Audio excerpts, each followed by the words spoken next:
"Where is your mother?" asked my sister, Jeanette, her voice booming through the speakerphone on Christmas Day. "I evicted her," my son Alan replied, without a shred of shame.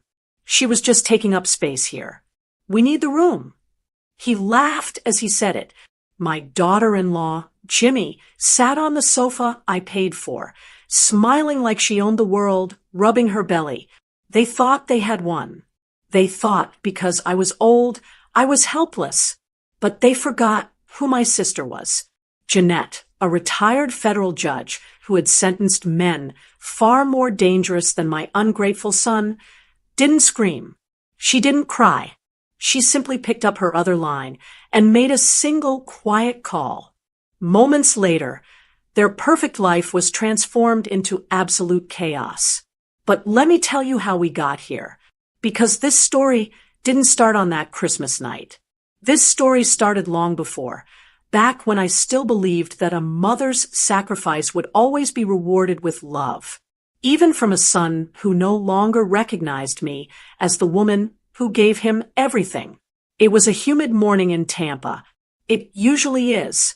My kitchen smelled of cloves and roasted pork. I have made a glazed ham every Christmas for 30 years. I made it when my husband, Frank, was still alive. I made it when my son, Alan, was a moody teenager who only wanted to play video games. And I was making it today in the kitchen of the beautiful 4-bedroom house that I thought was my forever home. I wiped my hands on my apron. I was tired, but it was a good tired. I'm 68 years old, and standing on tile floors for 4 hours isn't as easy as it used to be. But I didn't mind. I was doing it for family. I looked around the kitchen. It was a beautiful space. White cabinets, stainless steel appliances, a massive granite island. I remembered the day we picked out that granite. I remembered writing the check for the down payment. Actually, it wasn't just a down payment. It was the whole thing.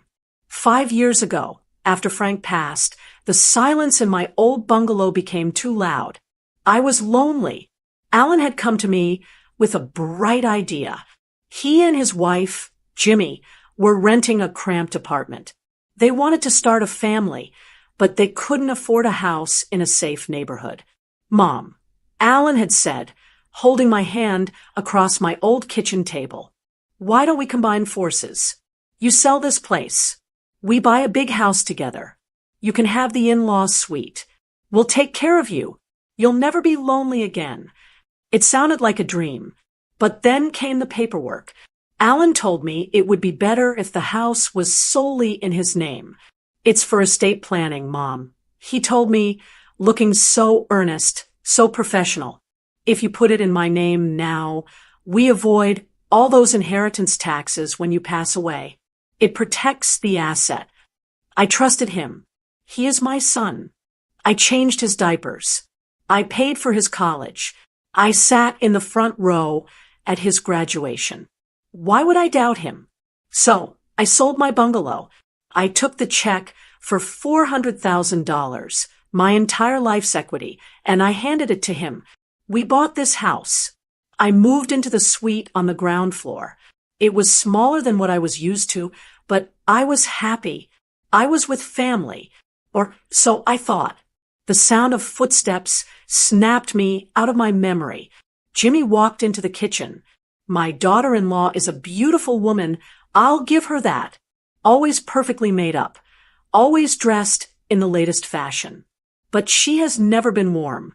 She didn't ask if I needed help. She didn't offer to chop a vegetable or set the table. She just leaned against the doorframe, holding a cup of coffee, looking at the mess on the counter with a wrinkled nose. "It smells like grease in here, Alice," she said. She never calls me Mom. The smell is going to get into the drapes in the living room.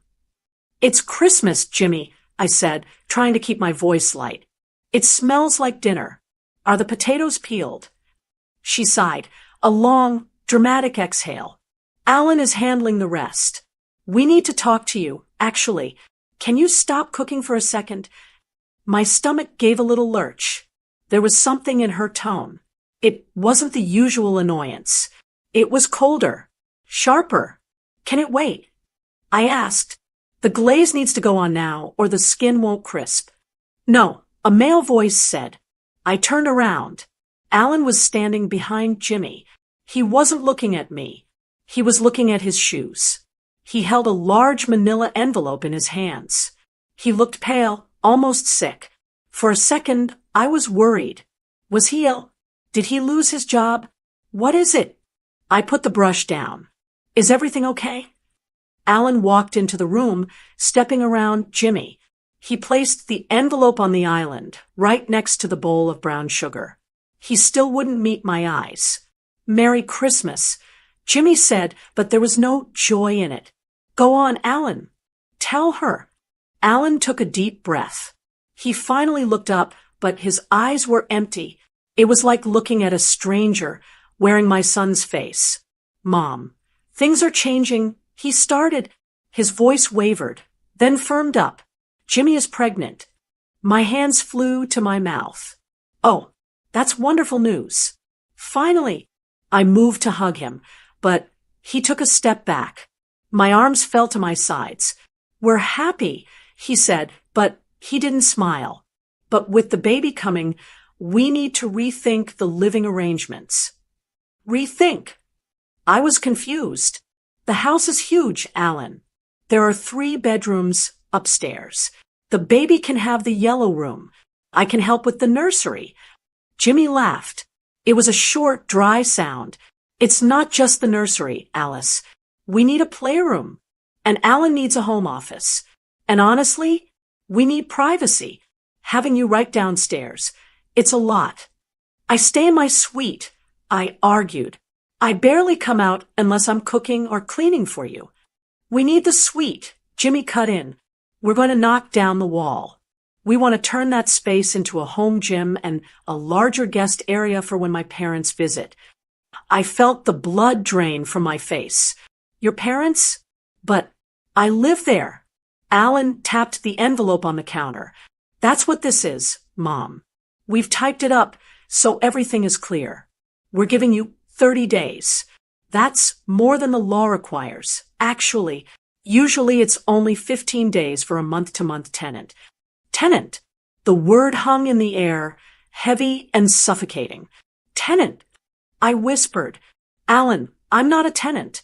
I'm your mother. And I bought this house. I paid for every brick of this place. Alan crossed his arms. It was a defensive posture. I knew that look. It was the same look he had when he broke a window playing baseball when he was 10. But he wasn't 10 anymore. He was a 40-year-old man evicting his mother on Christmas. You gave me a gift, Mom, Alan said. His voice was steady now, rehearsed. You gave me the money to buy a house. I bought a house. The deed is in my name. The mortgage, what little there is left of it, is in my name. The utility bills are in my name. Because you said it was for taxes. I cried out. You promised I could live here until I died. You said this was our home. Plans change, Jimmy said, inspecting her fingernails. We have a family to think about now. Our real family. You're just taking up space. And honestly, Alice, you're depressing to have around. You're always talking about the past. I looked at my son. I was begging him with my eyes to stop this joke, to tell Jimmy to be quiet, to tell me that he would never throw me on the street. Alan, I said, my voice shaking, I have nowhere to go. I have no savings. I gave it all to you.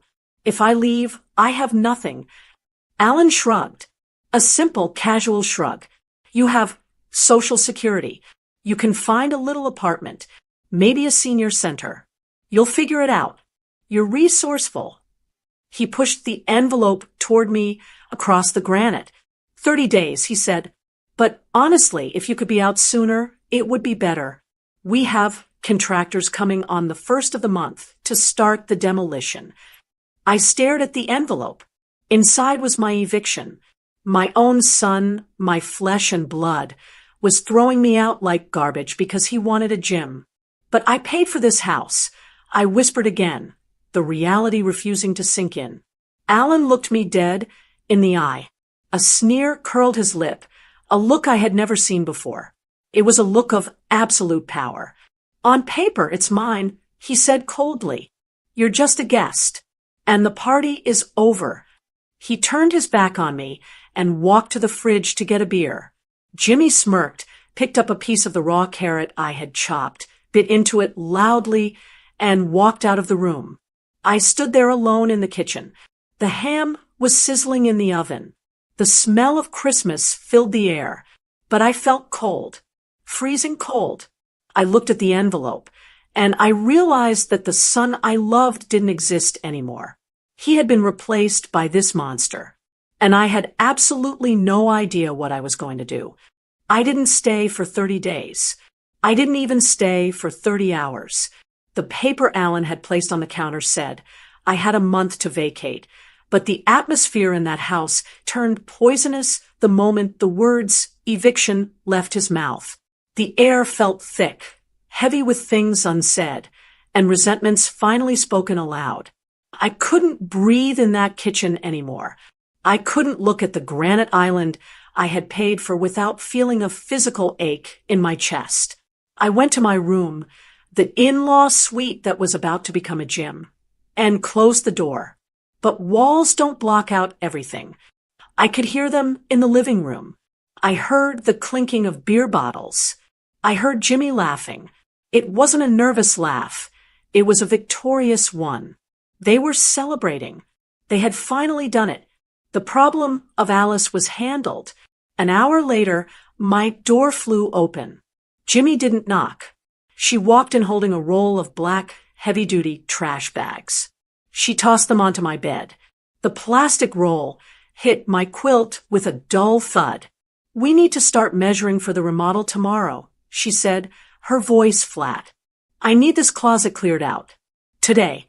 I don't want your old coats and mothball-smelling dresses in here when the contractors arrive." "Jimmy," I said, sitting on the edge of the bed.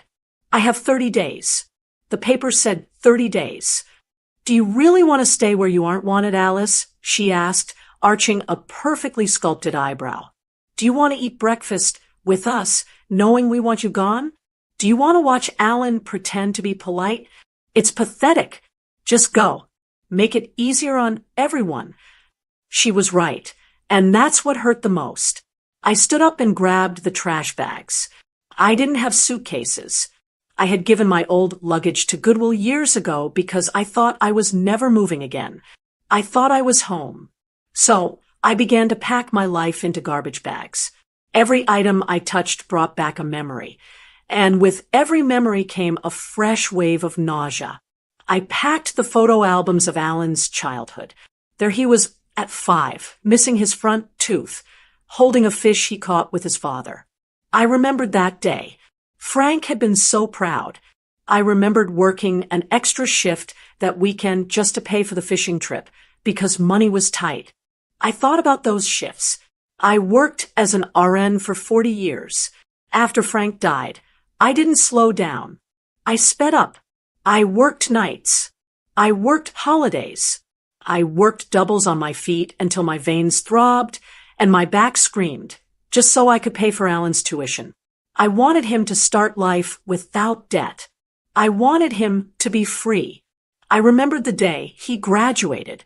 I had worn a blue dress that cost more than I usually spend on clothes because I wanted to look like a mother he could be proud of. He had hugged me then.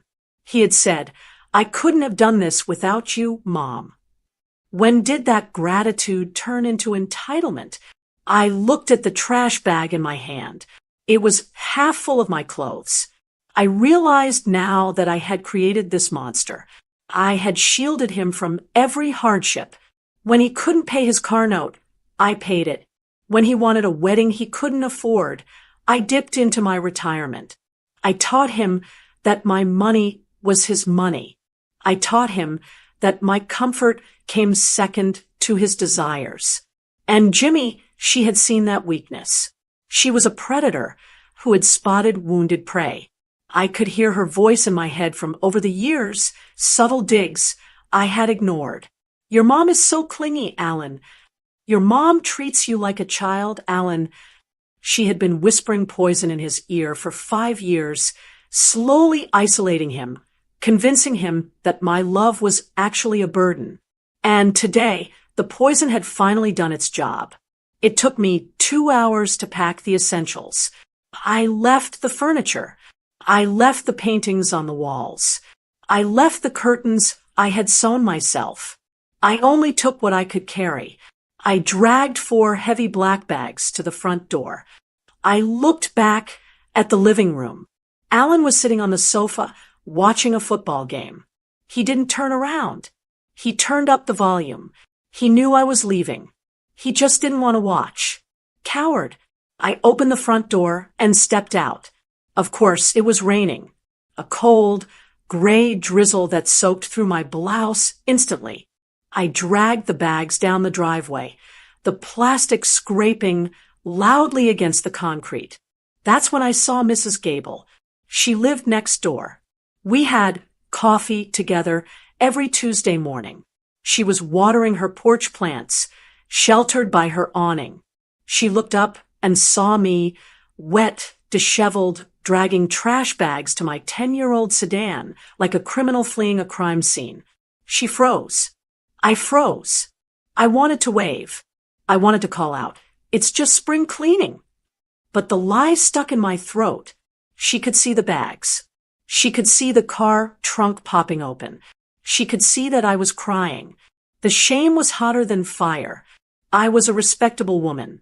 I was a retired nurse. I was a churchgoer. And here I was being thrown out of my own home like I was trash. I saw Mrs. Gable hesitate. Then she quickly turned her back and went inside her house.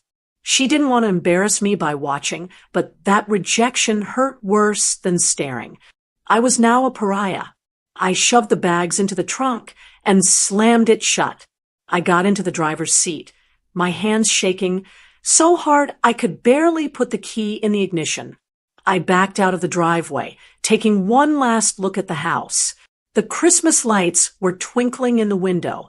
My house, my money, my life. I drove. I didn't know where I was going, so I just drove until I saw a neon sign flickering near the highway. The Suncoast Motel. It looked cheap. It looked safe enough. I walked into the lobby. It smelled of stale cigarette smoke and bleach. The clerk, a young man with piercings in his eyebrow, didn't look up from his phone when I asked for a room. $60 a night. He grunted. I pulled out my debit card. My hand hovered over the machine. I knew the balance. I had checked it yesterday to see if I could afford to buy Alan a new watch for Christmas. I had $412 to my name. Social Security wouldn't deposit for another week. I had given Alan $40,000 6 months ago for a business investment that never materialized. That was my emergency fund. Gone. I swiped the card. One night, I whispered. The room was small. The carpet was sticky. The bedspread had a cigarette burn in the center. I sat on the edge of the mattress, listening to the cars rushing by on the highway outside. I felt small. I felt stupid. I felt utterly, completely alone. I stared at my phone. There was one person I could call, one person who would answer, but she was also the one person who had warned me. My sister, Jeanette. Jeanette was a retired federal judge. She was tough, cynical, and brilliant. When I sold my house to buy Alan's, Jeanette had refused to come to the housewarming. "You're making a mistake, Alice," she had told me. "Never give up your leverage, not even for blood." I had called her bitter. I had told her she didn't understand what it was like to be a mother. We hadn't spoken properly in months. Calling her now meant admitting she was right. It meant swallowing the last shred of pride I had left.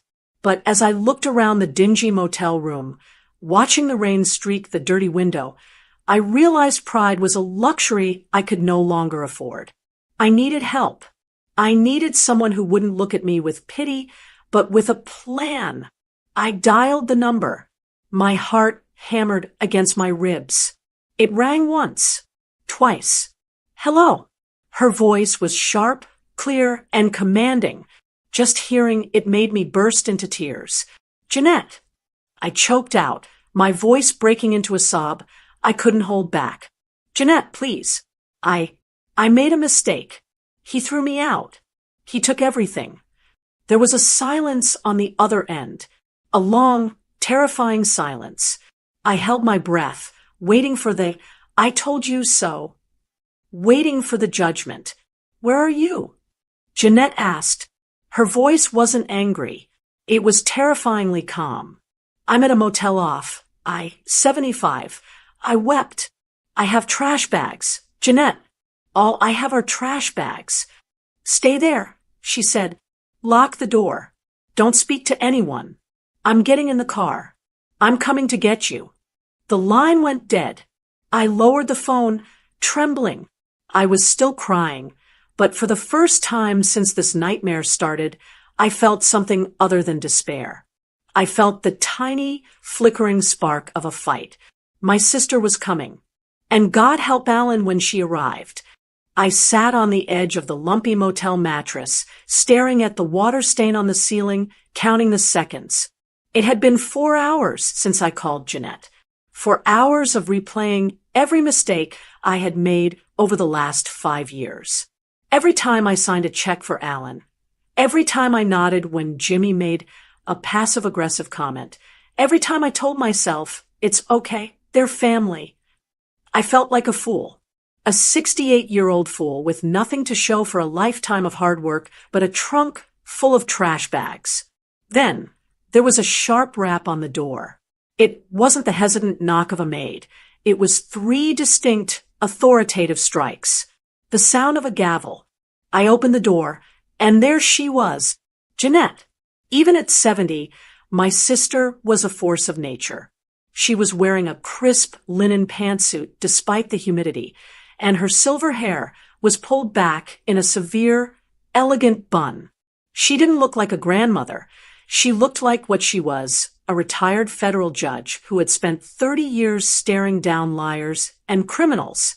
She took one look at me, my swollen eyes, my wrinkled blouse, and her expression softened for a fraction of a second. She stepped inside and pulled me into a hug. It wasn't a warm, fuzzy hug. Jeanette didn't do fuzzy. It was a firm, solid embrace, like she was physically holding me together because she knew I was falling apart. You look terrible, Alice, she said, pulling back and handing me a clean handkerchief from her purse. But you're safe. Now sit down. We have work to do. She didn't ask how I felt. She didn't offer platitudes. She walked to the small round table by the window, pulled out a disinfectant wipe, cleaned the surface, and then opened her leather briefcase. Show me, she commanded. I handed her the eviction notice Alan had given me. My hands were shaking. Jeanette put on her reading glasses and read the document in silence. Her face was a mask of stone. She didn't gasp. She didn't shake her head. She just read. And the deed, she asked, not looking up. It's in his name, I whispered, the shame burning my throat again. Jeanette, I was so stupid. He told me it was for tax purposes. He said it would protect the asset. I signed the quitclaim deed 5 years ago. I gave him the money for the purchase, but the title, it's all him. I buried my face in my hands. I have no rights. I know that. I watched those court shows. If his name is on the paper, it's his house. I'm just an old woman he lets stay there out of charity. I can't fight him. The room was silent for a long moment. Then, I heard a sound I didn't expect. Jeanette chuckled. It was a cold, dry sound. I looked up. She had taken off her glasses and was looking at me with a terrifying glint in her eyes. It wasn't pity. It was the look of a hunter who just spotted a limping deer. Alice, she said, her voice calm and smooth. You are a wonderful nurse, but you are a terrible lawyer. Stop taking legal advice from television. She tapped a manicured fingernail on the table. You think because his name is on a piece of paper, he owns everything? You think the law is that simple? She leaned forward. There is something in the law called a constructive trust. There is also something called unjust enrichment. And in the state of Florida, there are very specific, very severe statutes regarding elder financial exploitation. I blinked, wiping my eyes. What does that mean? It means, she said, enunciating every word, that if you gave him money or property based on a promise, even a verbal one, that you would be cared for, and he breaks that promise, he has committed fraud. He hasn't just been mean, Alice. He has stolen from you. The law doesn't look kindly on children who trick their aging parents out of their life savings and then kick them to the curb. Hope, painful and sharp, flared in my chest. So we can sue him? We can get the house back. We can, Jeanette said, and then her face darkened. But not yet. She stood up and paced the small room. Here's the problem. It is she said, situation. You say you gave him the money with the condition that you live there forever. He will say it was a gift. A generous, unconditional gift from a loving mother. And since you signed that deed, the burden of proof is on us. She turned to face me. If we file a lawsuit today, he will lawyer up. He will claim you are senile. He will claim you are bitter because of the baby.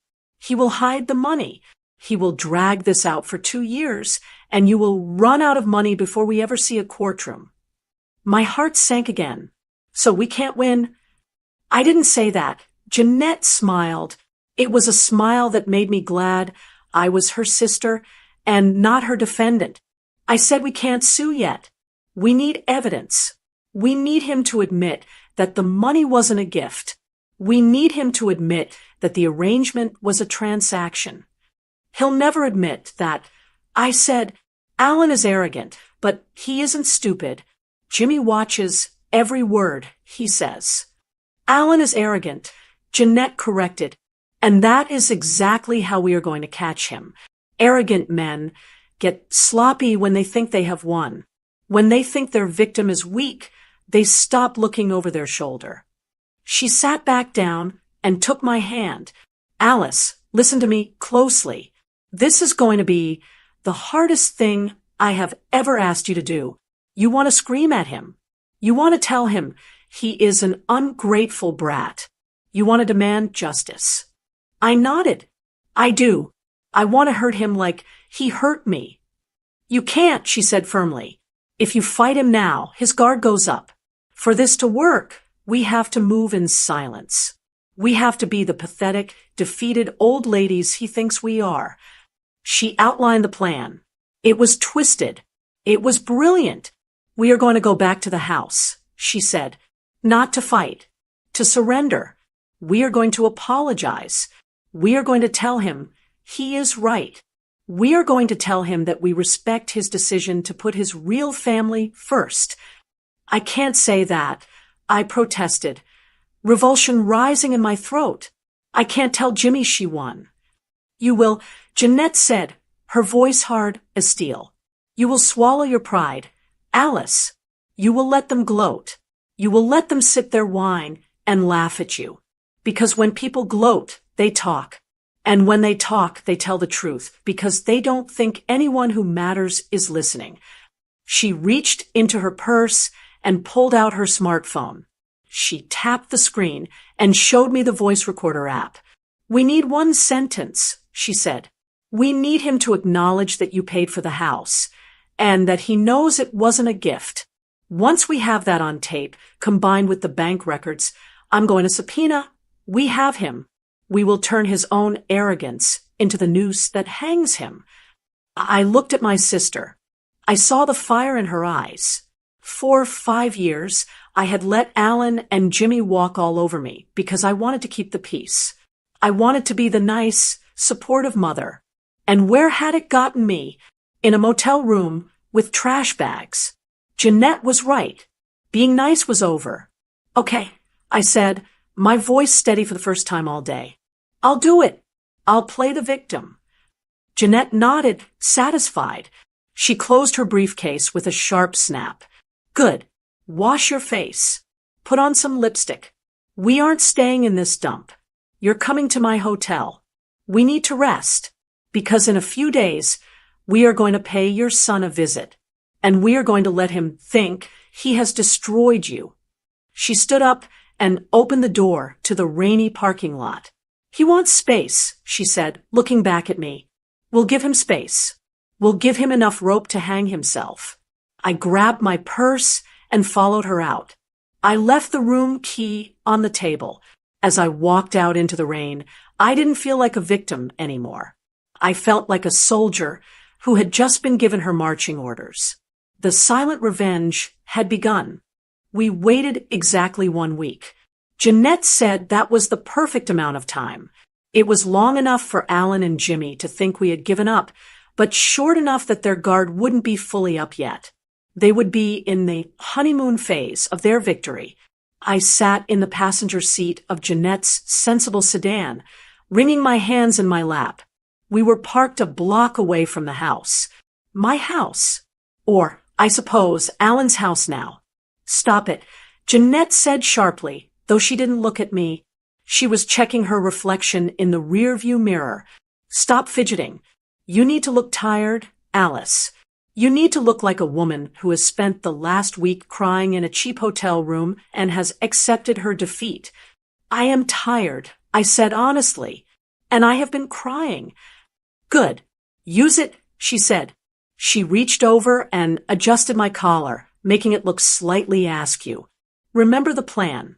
Do not get angry. Do not defend yourself. If Jimmy insults you, you take it. If Alan lies, you nod. We are not here to win an argument. We are here to get a confession. She picked up her purse. It was a large, structured leather bag. She opened the clasp, checked her phone, tapped the screen once, and then slid it into the outer pocket. The top of the phone was just barely visible, the microphone facing out. The recording is running, she whispered. From this moment on, we are on stage. We drove the final block. As we pulled into the driveway, my stomach turned over. There was a massive roll-off dumpster sitting in the driveway, right on top of the oil stains my husband's truck used to leave. It was filled with debris, bits of drywall, broken 2x4s, and rolls of carpet. My carpet! The beige Berber I had installed 3 years ago because it was durable and soft on the grandkids' knees, if I ever had them. Now it was trash. Steady, Jeanette murmured as she killed the engine. We walked to the front door. I instinctively reached for my keys, then remembered I had left them on the kitchen counter the day I walked out. I had to ring the doorbell of the house I paid for. It took a long time for someone to answer. Finally, the door swung open. It was Jimmy. She was wearing a silk robe, even though it was 2:00 in the afternoon on a Tuesday. She held a glass of white wine in one hand. Her hair was wrapped in a towel.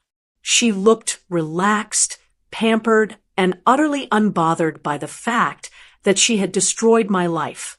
Oh, she said, her lip curling slightly. It's you. I thought you'd send movers.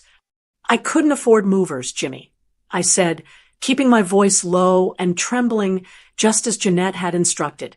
We just came for the last few boxes in the garage, the ones with the photo albums. Well, make it quick, she said, stepping back to let us in. We have an architect coming at 4 to discuss the pool. I don't want you cluttering up the driveway when he gets here. We stepped inside. The house smelled different already. The scent of my potpourri was gone, replaced by the smell of sawdust and Jimmy's expensive, cloying perfume. Alan was in the living room. He was sitting in Frank's old leather recliner, the one I couldn't bear to part with, watching a golf tournament. He had a beer on the side table. He didn't stand up when we entered. He just glanced over his shoulder. Hey, Mom, he said casually. Aunt Jeanette. Didn't know you were in town. I came to help your mother settle her affairs. Jeanette said. Her voice was unrecognizable. She sounded old. She sounded frail. She sounded beaten. It's been a very hard week, Alan. Alan took a sip of his beer. Yeah, well, it had to happen. We all need to move on. I know. Jeanette sighed, clutching her purse tightly against her chest. We went to see a lawyer, actually. Alan froze. Jimmy stopped swirling her wine. The tension in the room spiked instantly. This was the moment. If Jeanette pushed too hard, they would kick us out. And Alan asked, his voice tight, and he told us you were right. Jeanette said, hanging her head. He said the deed is ironclad. You own the house, Alan. There's nothing Alice can do. We just wasted $500 for him to tell us we lost. Alan let out a loud, barking laugh. He slapped his knee. The relief that washed over him was palpable. He sat up straighter, his arrogance inflating like a balloon. I told you, Mom, he said, shaking his head at me. I did my research. I'm not an idiot. I knew exactly how to structure this, so there wouldn't be any issues later. You were very smart, Alan, Jeanette said softly. Cruel, maybe, but very smart. It's not cruel, it's business. Jimmy chimed in, walking over to sit on the arm of his chair. She looked at me up and down. Honestly, Alice, look at you. You look homeless. It's embarrassing. Maybe you should use that Social Security check for some new clothes instead of legal fees. I bit the inside of my cheek. So hard I tasted copper. I wanted to scream. I wanted to tell her that my homeless look was because I was sleeping on a hotel sofa, so she could have a pool. But Jeanette squeezed my arm. Stick to the script. We just want to get the boxes and go, Jeanette said. But Alan, I just have one question. For my own peace of mind. I'm your aunt. I've known you since you were a baby. She took a step closer to him. Did you ever plan to pay her back? She asked. Her voice was sad, not accusatory. The $400,000 she gave you to buy this place. Did you ever intend to return it? Or was this the plan all along? Alan looked at Jimmy. Then he looked at me. He was feeling safe. He had won. The lawyers said so. He took a long swig of his beer and shrugged. Look, Aunt Jeanette, he said, leaning back, expanding his chest. Yeah, she paid for it. I'm not denying that she wrote the check. But that money was a gift. That's what we told the bank, right? It was a gift to help her son get a start in life. But $400,000, Alan? Jeanette pressed gently. That was her entire life savings. Surely you knew she needed that to survive. She has a pension, Alan dismissed. Look, the house is in my name. Possession is 9/10 of the law. If she was dumb enough to sign it over without a contract, that's on her. I did what I had to do for my family. It's my house now. End of story. So you acknowledge she paid for it, but you're keeping it because the paper says you can? Jeanette clarified, her voice barely a whisper. Exactly, Alan said, grinning. It's legal, Aunt Jeanette. You were a judge. You know how it works. The law doesn't care about feelings. It cares about signatures. And I have the signature. I suppose you do, Jeanette said. She looked at me. Come on, Alice. Let's get the albums. We've taken up enough of their time. I looked at my son one last time. He was already turning back to the TV. He didn't care. He truly, deeply didn't care that he had robbed me. He felt entitled to my ruin. We walked to the garage in silence. We grabbed 2 boxes of photos. We walked back out past the living room. Bye, Mom. Alan called out without looking. Don't come back without calling first. Okay? Bye. Alan, I whispered. We walked out to the car.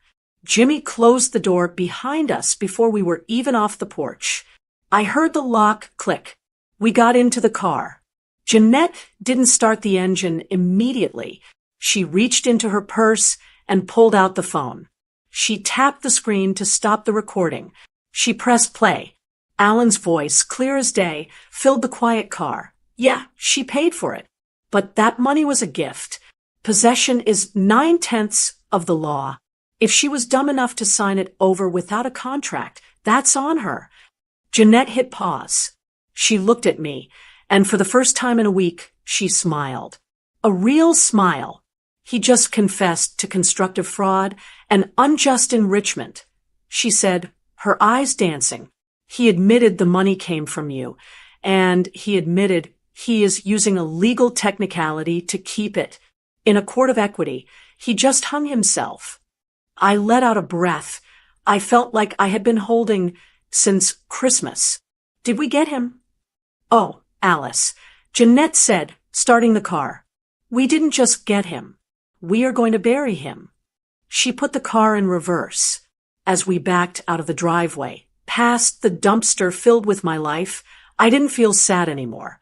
I looked at the house and thought about the pool they were planning. Go ahead, Alan. Dig the hole. You're just digging your own grave. For the next 3 weeks, we were ghosts. I was living in Jeanette's guest bedroom in her condo in Fort Lauderdale. It was a lovely room, painted a soft seafoam green, with a view of the Intracoastal Waterway. It was peaceful, but I felt like an intruder. I was 68 years old, sleeping in my big sister's spare room because I had been foolish enough to trust my own son. Every time I used Jeanette's shampoo or ate her food, I felt a pang of guilt. I should have been in my own home. I should have been independent. Jeanette, however, didn't have time for my guilt. She was a woman on a mission. She had turned her dining room table into a war room. Stacks of files, bank statements, and legal pads covered every inch of the mahogany surface. She spent hours on the phone, her voice low and sharp, speaking a language of statutes and precedents that I barely understood. While she worked, I watched. I watched my former life unravel through the glowing screen of my iPad. We hadn't blocked Alan or Jimmy on social media. Jeanette had forbidden it. We need to see what they are doing, she had said. Evidence isn't always found in a filing cabinet, Alice. Sometimes it's posted on Facebook for the whole world to see. And oh, did they post? It started 2 days after we visited the house. Jimmy posted a photo of a brand new white Tesla Model X parked in my driveway. The gull wing doors were open, and she was posing next to it with a glass of champagne. The caption read, "New ride for the new chapter. So blessed to finally have the life we deserve. Hashtag hard work pays off. Hashtag blessed." I stared at the screen, my hand trembling. Hard work. She hadn't worked a day since she married Alan. That car cost more than I used to make in 2 years of nursing. And I knew exactly where the money came from. They were borrowing against the house. My house. Jeanette looked over my shoulder and made a note on her legal pad. Good, she muttered. They're spending equity. Keep screenshots of everything, Alice. A week later, it got worse. I saw a video on Jimmy's Instagram story. It was taken from the back porch. In the background, there was a loud mechanical roaring sound. A massive yellow excavator was in the backyard. It was tearing up the earth. I watched in horror as the metal bucket slammed into the soil, ripping up the roots of my prize-winning rose bushes. I had planted those roses in memory of Frank. They were Mr. Lincoln tea roses, his favorite deep red color. I had tended to them every morning for 5 years. They were the only living things I had left of my husband. In the video, Jimmy was laughing. "Bye-bye, ugly jungle," she yelled over the noise of the machine. "Hello, saltwater pool." I dropped the iPad on the sofa and wept. It felt like a physical blow. They weren't just renovating. They were erasing me. They were scrubbing every trace of Alice Green from the property, treating my memories like weeds to be pulled. Jeanette came out of the dining room when she heard me crying. She watched the video, her face tightening into that scary, stone-cold expression. "Let them dig," she said, handing me a tissue. "They are digging a hole. All right, but it's not for a pool. That afternoon, a man came to the condo. Jeanette introduced him as Mr. Sterling. He didn't look like the friendly neighborhood lawyers I had met in the past. He wore a suit that looked sharper than a knife blade, and he didn't smile. He was a real estate litigator. A shark, Jeanette called him. He sat down at the table and laid out a timeline. They took out a home equity line of credit. A HELOC last week, Mr. Sterling said, sliding a bank document across the table. Based on the appraisal of the house, the bank gave them access to $150,000. They've already drawn down $80,000. That's the car and the pool contractor. He's spending my equity, I said, feeling sick. By the time we get the house back, it will be mortgaged to the hilt. I'll inherit a debt I can't pay. That is exactly why we are acting now, Jeanette said. We waited for them to start spending because it proves bad faith. It proves they are treating the asset as their personal piggy bank despite knowing, because of our recording, that the money was yours. Mr. Sterling opened a thick folder. We aren't filing a simple eviction dispute, Mrs. Green. That's small claims stuff. We are filing a multi-count civil lawsuit in the circuit court. He pointed to the first document. Count 1, constructive fraud. We are arguing that Alan used his confidential relationship with you, mother and son, to trick you into signing the deed. He pointed to the second. Count 2, unjust enrichment. He has been enriched by your money without giving you any compensation, which is against equity and good conscience. He pointed to the third, and this was the big one. Count 3, reformation of deed. We are asking the judge to literally rewrite the history of the property ownership, putting your name back on the title as if it never left. And finally, Jeanette added, tapping the last paper, the lease pendens. The what? I asked. Lease pendens, Mr. Sterling explained. It's Latin for suit pending. As soon as I file this document with the county clerk tomorrow morning, it puts a public cloud on the title of the house. It warns the world that the ownership of the house is in dispute. He leaned back, a shark-like grin finally appearing. It means the bank freezes the HELOC. It means they can't sell the house. They can't refinance. They can't borrow another dime. The money spout turns off instantly. So the pool. I started. The pool contractor won't get his second check, Jeanette said with satisfaction. The work stops. They will be left with a giant muddy hole in the backyard and a half-finished job. And the Tesla? I asked. Well, they better hope they can make the payments with their actual salaries, Jeanette said, because they can't use your house as an ATM anymore. I looked at the stack of papers. It looked like a weapon. For weeks, I had felt helpless. I had felt like a victim. But looking at the work my sister and this lawyer had done, I realized I wasn't helpless. I was armed. Alan thinks I'm weak, I said softly. He thinks I'm just going to fade away into a nursing home. He thinks you are his mother, Jeanette said. He forgot that you are also a woman who worked double shifts for 20 years to survive. He forgot who he was dealing with. Mr. Sterling stood up and gathered the papers. I'll file these electronically at 8 a.m. tomorrow. By 9 a.m., the bank will be notified. By 10 a.m., Alan will get a call that his credit line is frozen. And by noon, the process server will be knocking on his door. Wait, I said. I remembered something Jimmy had posted earlier that morning. A digital invitation. Don't send a server at noon. Jeanette raised an eyebrow. Why not? They are having a party, I said. A housewarming and pool kickoff party. Jimmy invited the whole neighborhood. She invited Alan's boss. She wants to show off the renovations. I looked at Jeanette, and for the first time, I felt a flash of that cold anger she was so famous for. Send the server at 2 p.m., I said, right when the party is in full swing. If they want to humiliate me in front of the neighbors, let's see how they like it. Jeanette looked at me, stunned for a moment. Then she burst out laughing. I taught you well, Alice, she said. She turned to Mr. Sterling. You heard the client. 2 p.m. Make sure it's loud. Mr. Sterling nodded and left. I went back to the iPad.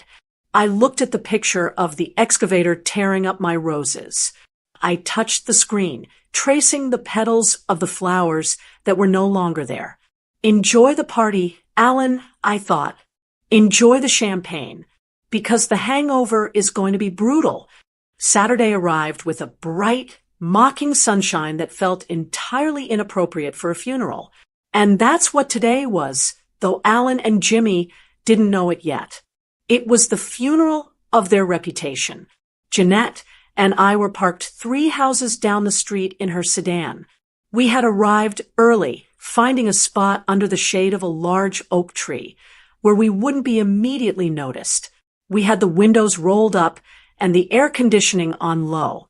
We sat there like 2 spies in a movie, sipping iced tea from a thermos, watching the circus unfold at the house that used to be mine. It was painful to watch, I won't lie. The house looked different. The beautiful oak door I had picked out was covered in a gaudy wreath made of fake gold leaves. The driveway was packed, and there, gleaming in the center of it, all like a trophy, was the white Tesla. Alan and Jimmy had gone all out. They had hired a catering company. I saw servers in black vests walking up the driveway, carrying trays of shrimp cocktail and champagne flutes. They had set up white tents on the front lawn because the backyard was currently a mud pit from the halted pool excavation. Music was thumping from large speakers, some modern pop song with a heavy bass beat that rattled the windows of the neighbors. It was loud, aggressive, and flashy, just like Jimmy. Look at them, Jeanette said, pointing through the windshield. I looked. Alan was standing near the Tesla, holding a beer, laughing with a group of men in suits. One of them was Mr. Henderson, his boss at the regional sales office. Alan had been trying to impress Mr. Henderson for years, desperate for a promotion to VP. Jimmy was fluttering around in a white cocktail dress that looked like something a bride would wear. She was laughing, touching people's arms, playing the role of the wealthy hostess. She pointed to the house, then to the car, clearly bragging about their blessings. They have no idea, I whispered. They really think they got away with it. That's the beauty of it, Jeanette said, checking her watch. It's 1:58 p.m. 2 minutes. My heart started to race. Part of me, the mother part, wanted to run out of the car and scream, Alan, stop! Hide! I didn't want to see my son destroyed. But then I remembered the rain. I remembered the trash bags. I remembered him looking me in the eye and saying, possession is 9/10 of the law. I stayed in my seat. At exactly 2 p.m., a gray sedan pulled up and double-parked right in front of the driveway, blocking the Tesla. A man got out. He wasn't a caterer. He wasn't a guest. He was a large man with broad shoulders, wearing a cheap, ill-fitting gray suit and sunglasses. He held a thick stack of papers bound with a rubber band. He didn't walk up the driveway tentatively. He marched. He walked right past the welcome sign Jimmy had put up.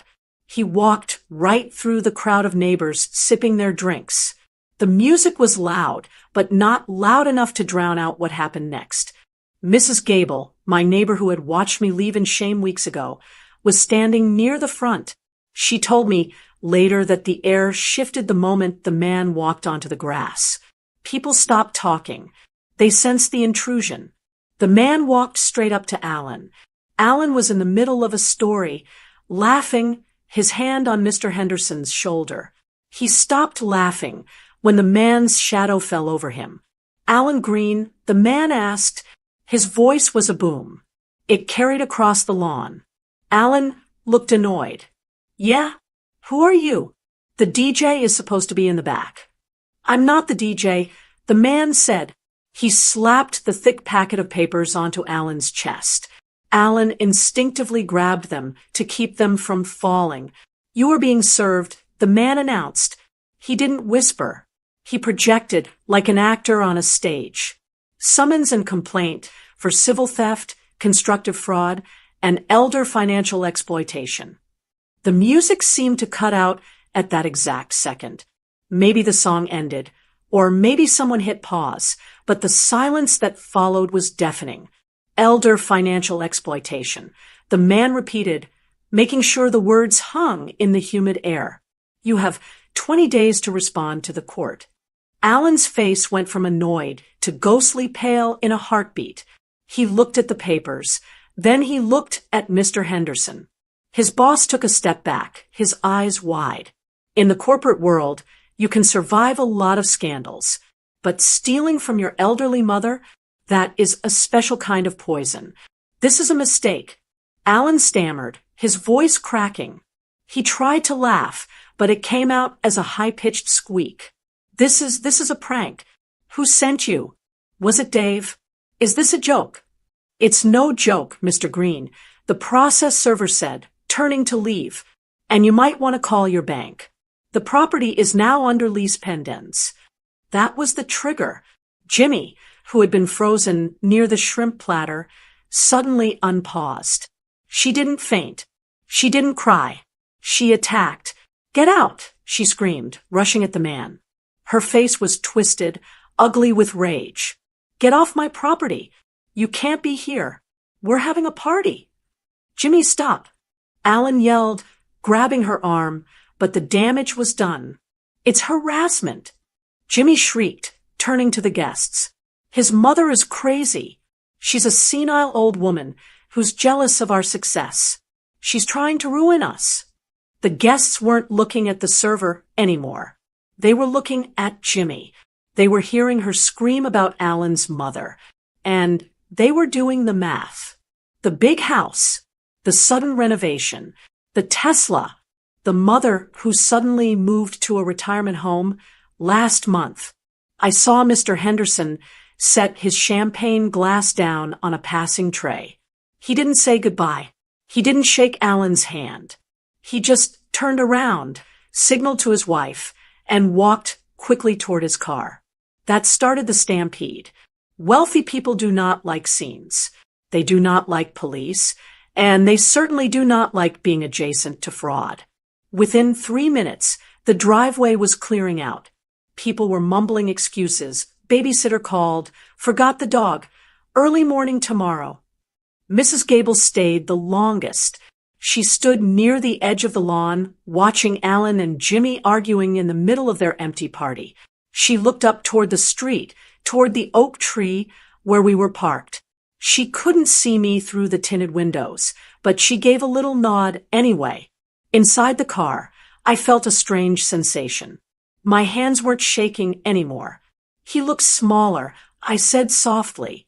"What?" Jeanette asked. "Alan," I said. "He always looked so big to me these last few years. So powerful. But standing there holding those papers, he looks like a scared little boy." "He's not a boy, Alice," Jeanette reminded me, putting the car in gear. "He's a defendant." We watched for another minute. Jimmy was now crying, kicking one of the tires of the Tesla. Alan was sitting on the front steps, his head in his hands, the lawsuit lying on the concrete next to him. The housewarming was over. The house was now a crime scene in the eyes of the neighborhood. "Let's go," I said. "I've seen enough." Jeanette nodded and pulled the car away from the curb. We drove past the house slowly. Neither Alan nor Jimmy looked up. They were too busy blaming each other. As we turned the corner, leaving my old street behind, I realized something. I didn't feel happy. I didn't feel joy. Revenge isn't sweet, no matter what they say. It's bitter. But it was necessary. They had tried to bury me in shame. They had tried to make me disappear. But today, in front of everyone they tried to impress, they learned the most important lesson of all. You can steal a house. You can steal money. But you cannot steal the truth. And the truth had just arrived, loud and clear. The courtroom smelled like lemon polish and old paper. It was colder than the morgue at the hospital where I used to work. I sat at the plaintiff's table, my hands clasped so tightly in my lap that my knuckles were white. Next to me, Mr. Sterling was arranging his files with surgical precision. On my other side sat Jeanette, looking as comfortable as if she were sitting on her own front porch. Across the aisle, at the defense table, sat my son. Alan was wearing a navy blue suit that I knew he had bought with my money. He wouldn't look at me.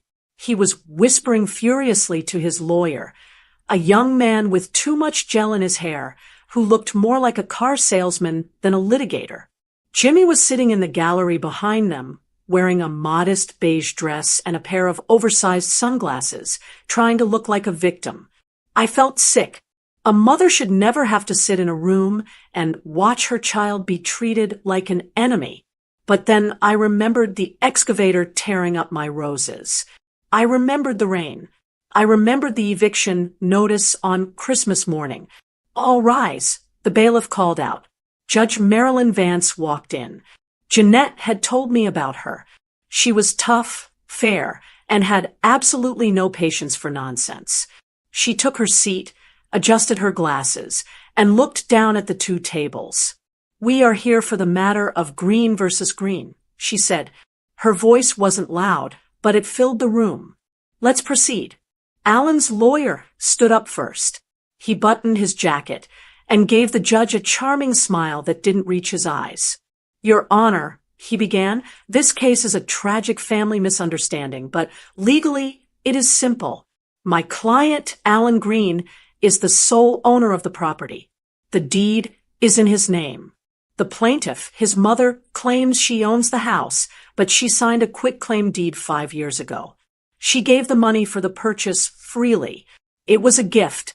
And as we all know, you cannot take back a gift just because you have a falling out." He turned to look at me, his expression full of fake pity. "Mrs. Green is upset," he continued. "She is aging, and perhaps she is confused about the arrangement. But the law requires written evidence of a contract. There is none.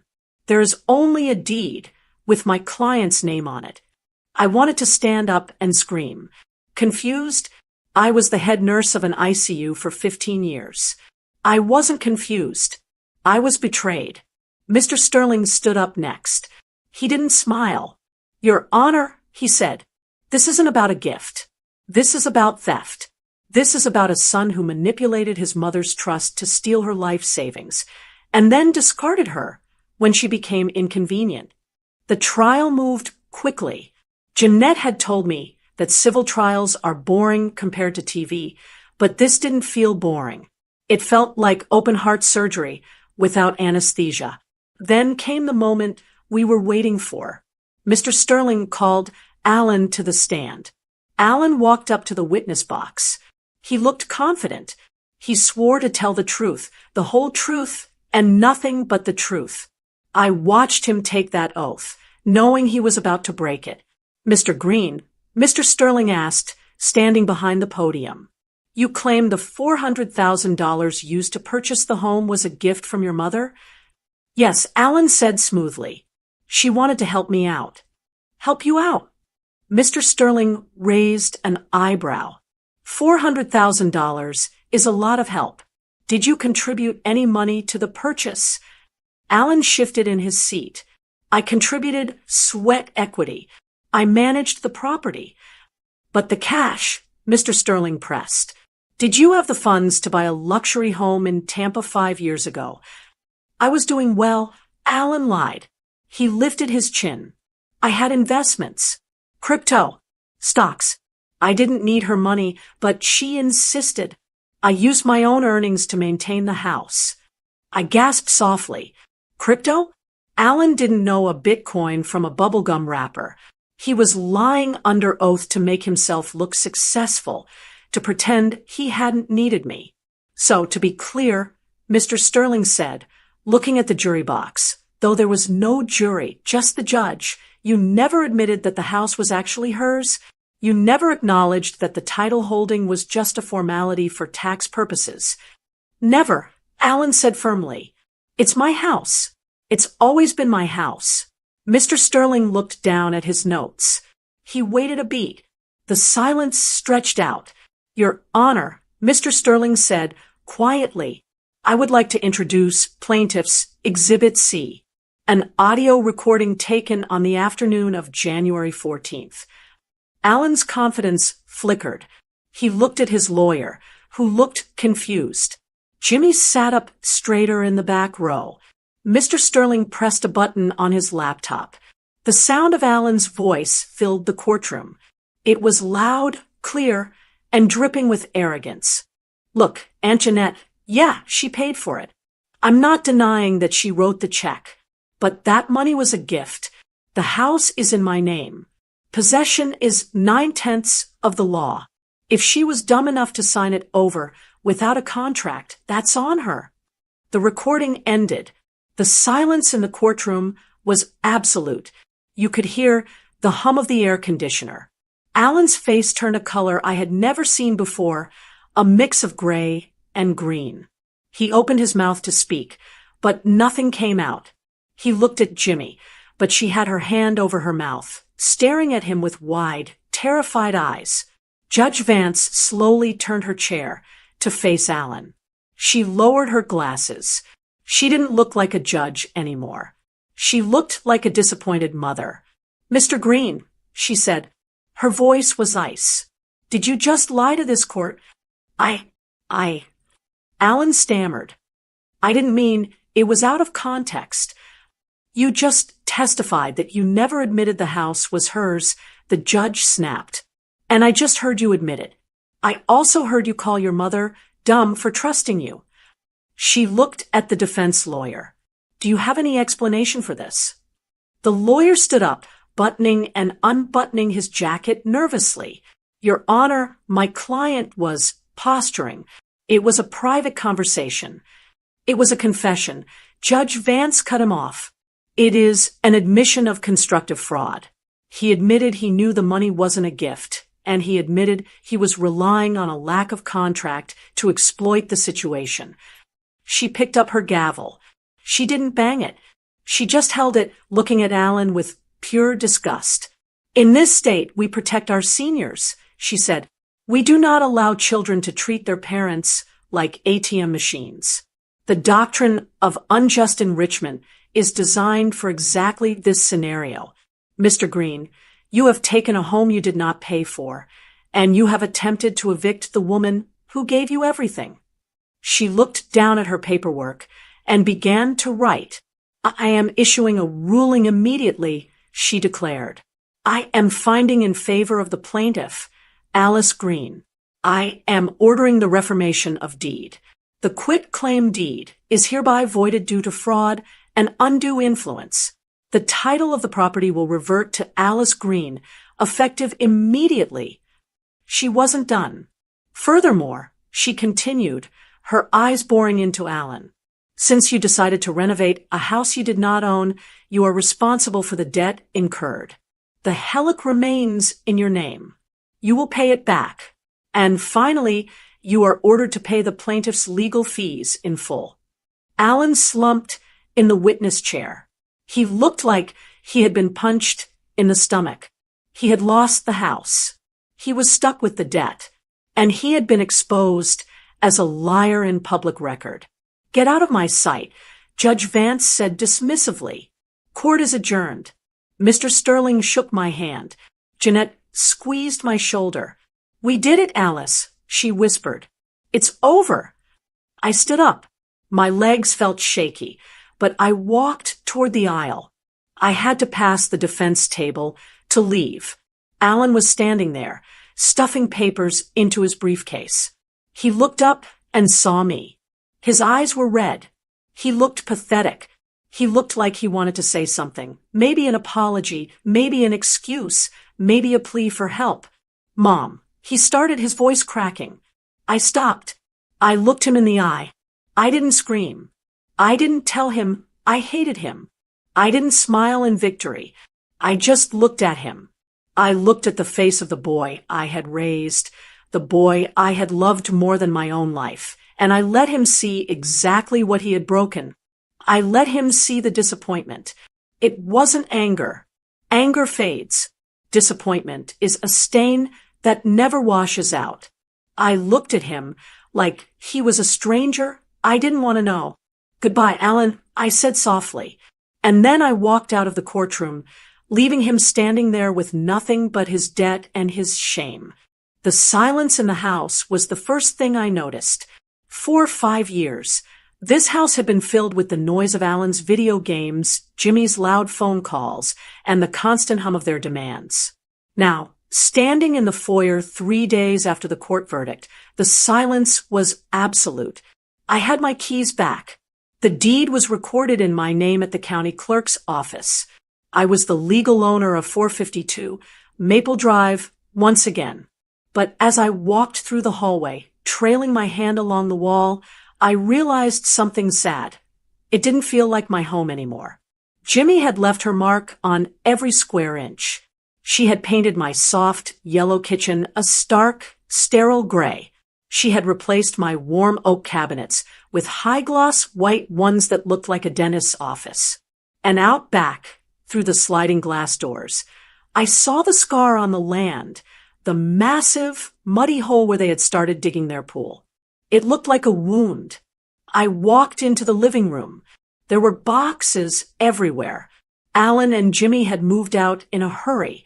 The court gave them 48 hours to vacate, and they took it seriously.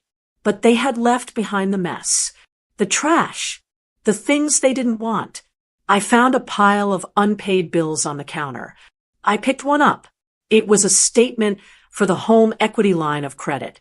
The balance was terrifying, $80,000. But here was the beautiful, brutal justice of Judge Vance's ruling.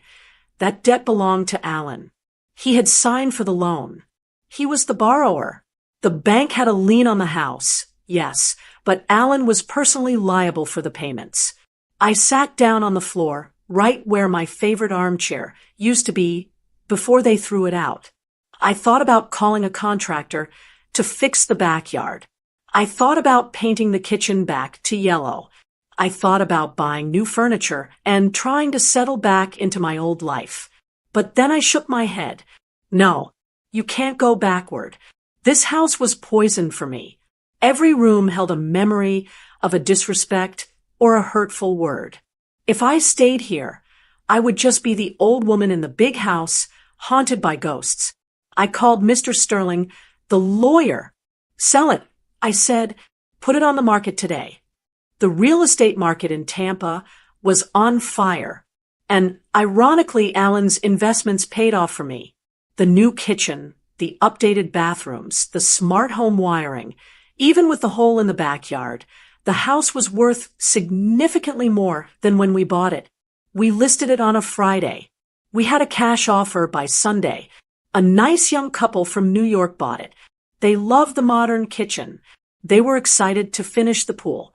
I signed the papers, and just like that, I was free. I walked away with a check that was bigger than my original life savings. Alan had spent my money, yes, but he had inadvertently increased my equity. He had tried to rob me, but he ended up funding my retirement. I didn't stay in Tampa. The city felt too humid, too heavy with memories. I looked west toward the Gulf of Mexico. I found a place in St. Petersburg, just 20 minutes from Jeanette. It wasn't a big house.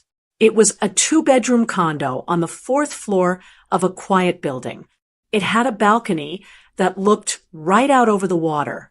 Moving day was easy. I bought new furniture, comfortable, soft furniture that I liked. I bought a new tea set. I filled the guest room with books and a sewing machine, not a gym for someone else. For the first time in 40 years, I answered to no one.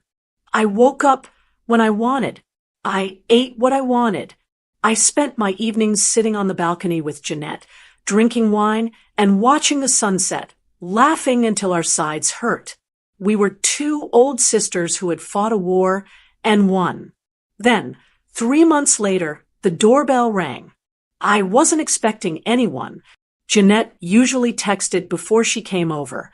I walked to the door and looked through the peephole. I sighed. I recognized the slumped shoulders instantly. I opened the door. Alan stood there. He looked 10 years older than he had in the courtroom. His suit was wrinkled. He hadn't shaved in a few days. He held a small duffel bag in his hand, the same kind of bag I had packed when he kicked me out. "Hi, Mom," he said. His voice was rough. "Alan," I said, keeping the screen door latched between us. "How did you find me?" Aunt Jeanette told me. He mumbled. "Well, she told me the building. She didn't give me the apartment number. I had to wait in the lobby until someone let me in." He looked past me into the bright, airy living room. He saw the ocean view. He saw the peace. "It's nice," he said. "Really nice." "Thank you," I said. He shifted his weight. "Mom, things are bad. Jimmy left." I didn't blink. I assumed she would. She filed for divorce the day the bank started garnishing my wages for the renovation loan, he said bitterly. She said she didn't sign up for debt. She's already dating some guy in Miami. A developer. He looked at me, his eyes filling with tears. "I lost everything, Mom. The house, the car, the wife. I'm staying on a friend's couch, but he says I have to leave by Monday. I'm bankrupt." He took a step closer to the screen. "I was wondering," he started, his voice dropping to a whisper. "You have a second bedroom, right? I could just stay for a few weeks, just until I get back on my feet. I can help you around the place. I can carry groceries. I won't be a burden. I promise." I looked at him. I remembered the little boy who used to bring me dandelions from the yard. But I also remembered the man who told me on Christmas morning that I was just a guest. I remembered Jimmy saying, "We need our privacy." I felt a pang of pity. Of course, he was my son. But pity is a dangerous thing. Pity is what got me evicted in the first place. I had learned my lesson. I had learned that my peace was not a renewable resource. Once it's gone, it's hard to get back. I looked at his duffel bag. Then I looked at his face. "I'm sorry you're going through that, Alan," I said gently. "I really am. It sounds very painful." "So, can I come in?" he asked, reaching for the handle. I put my hand on the lock. "No," I said. He froze. "What?" "Mom, it's me. It's Alan." "I know who you are," I said, "but this is my home, and I have built a life here that I love. I am not going to risk that again." "But I have nowhere to go," he cried, his voice rising. "I'm family." "I know," I said. I took a sip of the tea. I was holding. It was warm and sweet. "But you know what, Alan? I've finally realized something important." I smiled. It wasn't a mean smile. It was a smile of pure, unadulterated freedom. "I'm finally enjoying my peace," I told him, echoing the words he had thrown at me so carelessly months ago. "And I realized I really need my space." His jaw dropped. He recognized the words. He saw the irony hit him like a physical slap. "Mom, please," he whispered. "Goodbye, Alan," I said. I closed the heavy oak door. I turned the deadbolt. Click. I stood there for a moment, listening. I heard his footsteps pause, then slowly, heavily walk away down the hall. I walked back out to the balcony where the ocean breeze was blowing. I sat down, picked up my book, and took a deep breath of the salty air. I was alone. I was safe. And for the first time in a very long time, I was home. Did you like the story? And which city are you listening from? Let's meet in the comments. If you like the story, you can support me by sending a super thanks so I can keep bringing more stories like this. Thank you so much for your sweet support. I'm looking forward to your comments on the story. On the screen, you can see 2 new life stories that I highly recommend. There's so much more on my channel. Don't forget to subscribe. See you in the next life story.